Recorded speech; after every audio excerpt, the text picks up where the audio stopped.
সকালে ঘুম থেকে ওঠার পরে এটাই আমার প্রথম কাজ, গরম পানিতে একটু লেবুর রস দিয়ে খাওয়া। তারপরে এই যে রান্না বান্না করে কোনো রকমে ফ্রেশ হয়ে বেরিয়ে পড়লাম কাজের উদ্দেশ্যে। তো আমার রুম থেকে যেখানে আমি কাজ করি সেটা 4 মিনিটের ডিস্টেন্স, বেশিক্ষণ সময় লাগে না। তো যেতে না যেতে এই আংটিটা আমাকে ধরিয়ে দেয় সেট, এটাতে আমাকে আজকে পাথর বসাতে হবে। আর আমার পাশে যে দাদারা বসেছিল সেই দাদাটা এই আংটিটা করছিল, দেখো খুব সুন্দর। আর এই যে এই ছোট্ট পাথরটা দেখছো, এর থেকেও আরও অনেক ছোটো ছোটো পাথর হয়।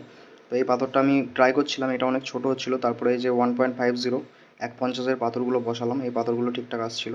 আর এই যে এই ঘড়িটা দেখতে পাচ্ছ, এই ঘড়িটা একটা দাদা করছিল আর কি।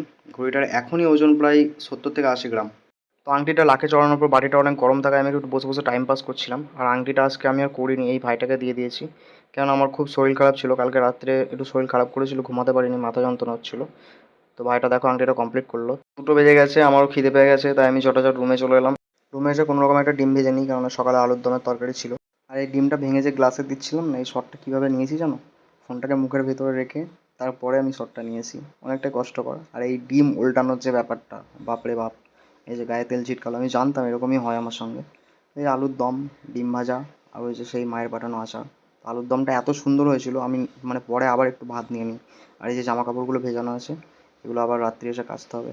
এটাই তো জীবন ভাই, কিচ্ছু করার নেই।